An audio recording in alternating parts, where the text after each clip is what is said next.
Cześć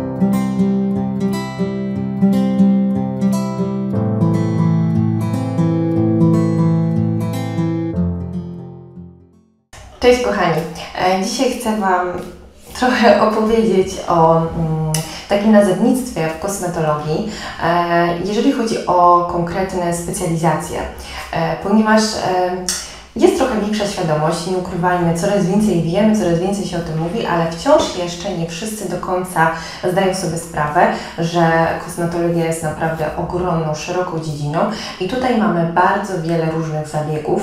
Nie sposób robić wszystko, a przynajmniej na szczęście dzisiaj już tak jest, że do tego doszliśmy, bo dawniej jak zaczynałam pracę, no to z reguły było tak, że trzeba było robić wszystko i robić paznokcie, i robić stopy, i robić zabiegi na twarz, i na ciało, i jeszcze brwi przy okazji i wszystko naraz. No i nie ukrywajmy, że jest to dosyć ciężkie, bo nie można być we wszystkim dobrym po prostu, więc mam wrażenie, że wtedy to jest taka trochę praca po łebkach. Oczywiście zdarzają się wyjątki i osoby, które są wszechstronne, no ale jednak często lubimy skupić się na konkretnej dziedzinie, aby być w niej specjalistą. No i właśnie w kosmetologii trochę takich dziedzin już powstało, o których ja Wam dzisiaj opowiem i myślę, że może to Wam pomóc wybrać jakiegoś konkretnego specjalistę, jeżeli macie jakiś konkretny powód wizyty czy jakiś problem.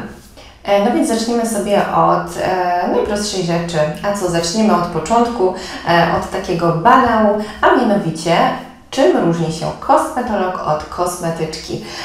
Kiedy zaczynałam pracę, nie do końca ludzie rozróżniali tak naprawdę, kim jest kosmetolog, a kim jest kosmetyczka.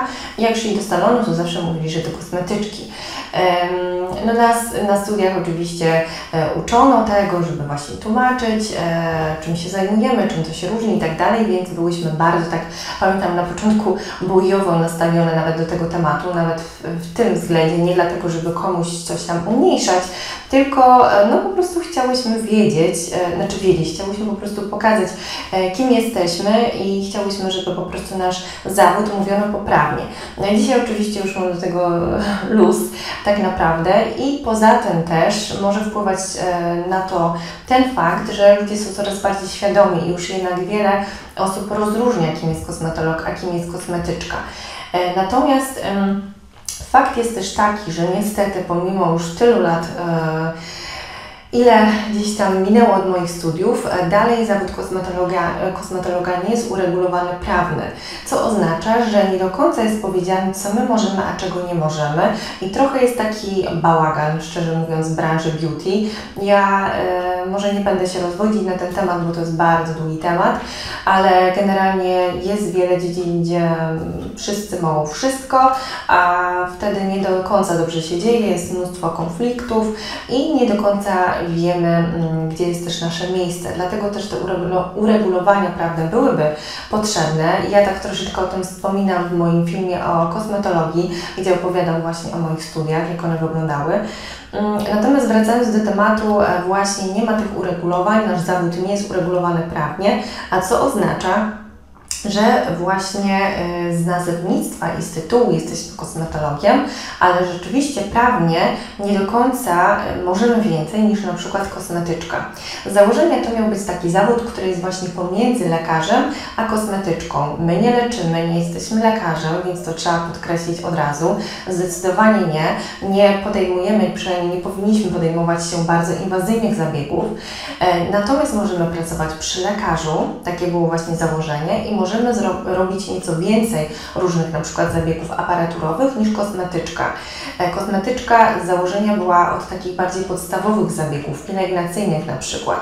Natomiast oczywiście życie troszkę to zweryfikowało, no bo nie ma tych uregulowań prawnych i tak naprawdę każdy może robić wszystko, o ile właśnie kupi jakiś sprzęt, zrobi szkolenie, zdobędzie certyfikat, więc tutaj nie jest to rzeczywiście w ten sposób, ale trzeba powiedzieć, że kosmetolog różni się przede wszystkim poziomem wykształcenia, ponieważ kosmetolog to jest osoba po studiach wyższych, ma wyższe wykształcenie, albo licencjat, albo magisterka.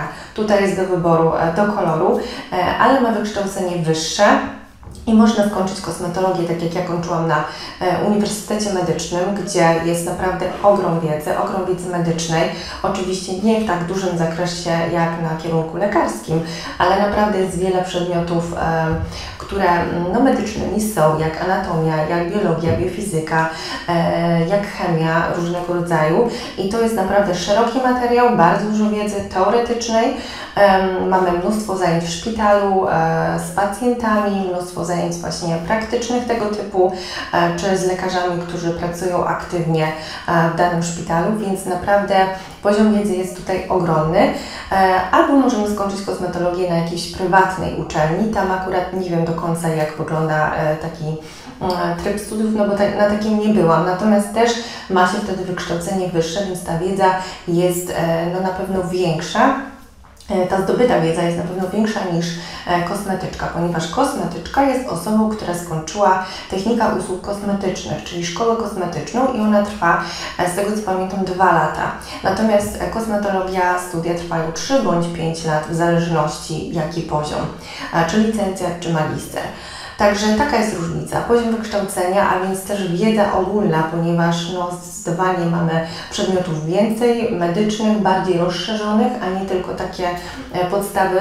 Także to jest taka podstawowa różnica po prostu w tym wykształceniu, w tej wiedzy właśnie takiej ogólnej. Natomiast obie te osoby, czy kosmetolog, czy kosmetyczka, wykonują zabiegi kosmetyczne. Można sobie zadać pytanie w związku z tym, skoro prawnie nie ma czegoś takiego, że kosmetolog może więcej, no to po co iść na tą kosmetologię? Natomiast ma to, powiem Wam, znaczenie w znalezieniu pracy, ponieważ jeżeli chcemy iść do jakiejś renomowanej kliniki, do jakiegoś większego gabinetu, czy na przykład pracować przy lekarzu, no to on zawsze wybierze kosmetologa i przekonałam się o tym niejednokrotnie, gdzie po prostu szukali kosmetologa. Jeżeli chcemy zaś założyć swój własny zakład, od razu wiemy, że idziemy tylko w tę stronę, no to wtedy też sprawa ma się nieco inaczej, bo oczywiście możemy się też dokształcać. Natomiast no taka jest różnica też w praktyce, że jednak ten tytuł ma wtedy znaczenie.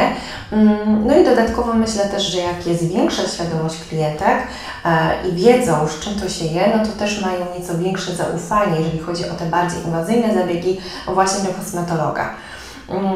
Natomiast nie chcę tu oczywiście, żeby był jakiś negatywny wydźwięk, tylko mówię, czym te zawody się od siebie różnią, ale oczywiście specjalistów możemy mieć w każdej branży, jak i tych osób, których w niej być nie powinno. Zarówno kosmetolodzy bywają i tacy, którzy nie do końca wiedzą, co robią, jak i kosmetyczki i w każdej branży tak jest. No dobrze, więc jeżeli jesteśmy przy tym, no to wspomnę też o lekarzu medycyny estetycznej, ponieważ też jest to nieco łączone z kosmetologią i tutaj też jest taki trochę konflikt, ponieważ rzeczywiście wiele osób bierze się za medycynę estetyczną nie będąc lekarzem, nie do końca też wiadomo, co podciągnąć pod medycynę estetyczną, co pod kosmetologię, więc tak jak mówię, uregulowania prawne byłyby naprawdę fajne i przydałyby się, myślę, że każdemu z nas. Ale taka mała anegdotka co do lekarza medycyny estetycznej, to nie jest specjalizacja, bardzo często jest to mylone. My mówimy lekarz medycyny estetycznej, żeby wiedzieć, że ten lekarz się medycyną estetyczną zajmuje, ale to może być każdy lekarz, to może być nawet lekarz dentysta, to może być, nie wiem, pediatra, jeżeli zrobi jakąś szkołę z medycyny dodatkowo estetyczną czy kursy. Więc to nie jest dodatkowa specjalizacja, więc też warto sobie o tym wspomnieć, że to nie jest specjalizacja jak na przykład dermatologia. Więc takie są różnice, jeżeli chodzi właśnie o te 3 zawody. Następnie ja na jednym z moich shortów właśnie pytałam Was, czy wiecie, kim jest trycholog, czym w ogóle zajmuje się trychologia. Jest to bardzo ciekawa dziedzina, która jest jeszcze w miarę świeża. W miarę to nie oznacza, że w ciągu ostatniego roku, ale gdzieś tam kilka lat wstecz. I to jest dziedzina, która jest z pogranicza właśnie medycyny, kosmetologii, która zajmuje się ogólnie włosami i skórą głowy. I trycholog to jest właśnie osoba, która zajmuje się właśnie badaniem, diagnozowaniem różnych problemów skórnych, jeżeli chodzi o głowę czy o włosy. Zajmuje się właśnie diagnozowaniem łupieżu, czy ujitokowego zapalenia skóry, czy wypadaniem włosów. Jeżeli jest to osoba, która dodatkowo ma specjalne przeszkolenia, jest na przykład też kosmetologiem, to może też wykonywać takie zabiegi jak na przykład mezoterapia. To może tutaj na przykład wspomóc porost włosów i takimi zabiegami też wspomóc swoją terapię, ale też to są oczywiście specjalne kosmetyki, które są zalecane, diagnoza specjalnym urządzeniem trychologicznym. Także bardzo też szeroka, ciekawa dziedzina, która jest bardzo właśnie wąska i skupiona tylko i wyłącznie na takich problemach skórnych na głowie i problemach z włosami. A jak wiemy, włosy, no każdy z nas chciałby mieć piękne, gęste, długie, czy po prostu zdrowe, zadbane, więc często problem gdzieś tam jest właśnie w środku. Jeżeli skóra na głowie też jest nieodpowiednio zadbana, no to wtedy też to jest odzwierciedlenie w naszych włosach bardzo często. Dlatego trycholog, myślę, że jak najbardziej bardzo fajny zawód. No ale właśnie, czy to jest zawód, tak? Naprawdę to nie są osobne studia. Trychologiem może być każdy, kto zrobi specjalistyczne kursy, szkolenia w tej dziedzinie, albo ktoś, kto skończy studia podyplomowe. A jak wiemy, na studia podyplomowe może pójść każdy, kto skończył studia wyższe, nieważne jakie. Więc teoretycznie nie musimy być w ogóle związani z branżą kosmetyczną, aby być trychologiem. Więc nie ma tutaj takiej zależności. Oczywiście bardzo często osoby, które są związane z branżą beauty, czy niekiedy fryzjerzy, no to wtedy oni tą trychologią się zajmują, ale niekiedy mogą być to osoby zupełnie niezwiązane z branżą, a chcące iść właśnie w tym kierunku. Jeżeli chodzi o podologa, to jest kolejny zawód, bardzo ciekawy, który też ma taką wąską grupę docelową, ponieważ podolog zajmuje się stopami. Mianowicie zajmuje się różnymi takimi problemami na stopach, jak pękające pięty, jak wyrastające paznokcie, jak mozele, więc zajmuje się ich usuwaniem, różnymi rodzajami też zabiegi pielęgnacyjne na stopy. Zajmuje się stopą cukrzycową, czy na przykład zakłada klamry, więc cała taka pielęgnacja i zadbanie o stopy klienta to jest właśnie rola podologa, też bardzo szeroka, taka musi być tutaj wiedza, no bo tutaj nie chodzi tylko, w zasadzie w ogóle nie chodzi tutaj o, nie wiem, pomalowanie paznokci, tylko właśnie, żeby pomóc pacjentowi. Wiele starszych ludzi czy ludzi schorowanych właśnie potrzebuje takiej pomocy, więc ten zawód jak najbardziej jest potrzebny. Natomiast tutaj znowu nie ma osobnych studiów z podologii, więc podologiem może być znowu, tak jak w przypadku trychologa, każda osoba, która skończyła specjalne kursy w tej dziedzinie, czy skończyła studia podyplomowe, bo też widziałam, że takie są. Co ciekawe, jakoś od niedawna właśnie na mojej uczelni podyplomówkę z podologii otworzyli. Także podologiem nie musi być kosmetolog, nie musi być kosmetyczka, ale może być i często jest. Często tak jest, że chcemy się zająć tą dziedziną i idziemy w to, natomiast może to być zupełnie osoba niezwiązana z branżą. No dobrze, no i co mamy dalej? Mamy dalej linergistę lub linergistkę w zależności od płci.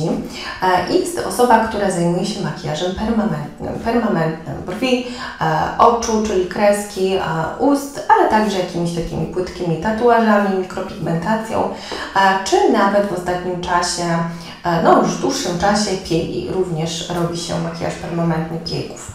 Więc jest to osoba zajmująca się tylko tym, i również, tak jak w przypadku dwóch poprzednich profesji, jest to zawód, który nie musi być związany z branżą beauty. Nie musimy być kosmetyczką, kosmetologiem, żeby to wykonywać. Musimy mieć po prostu specjalne kursy, szkolenia w tym zakresie.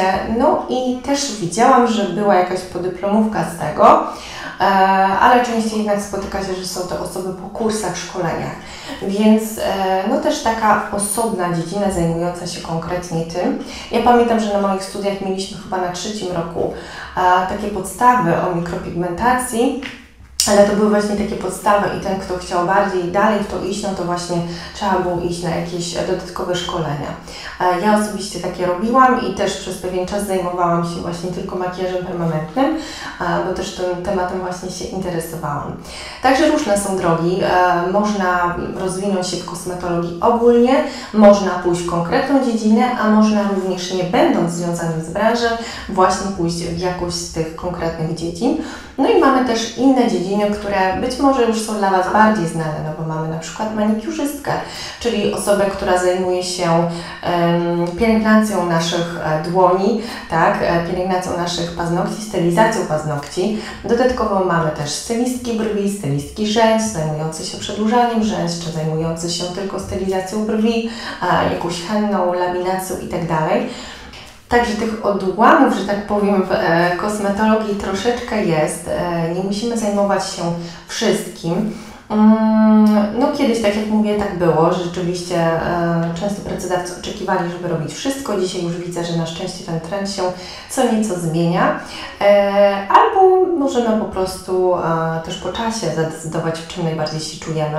No bo też od razu nie wszystko wiadomo i niekiedy dopiero jak czegoś zasmakujemy, to widzimy, że to jest to.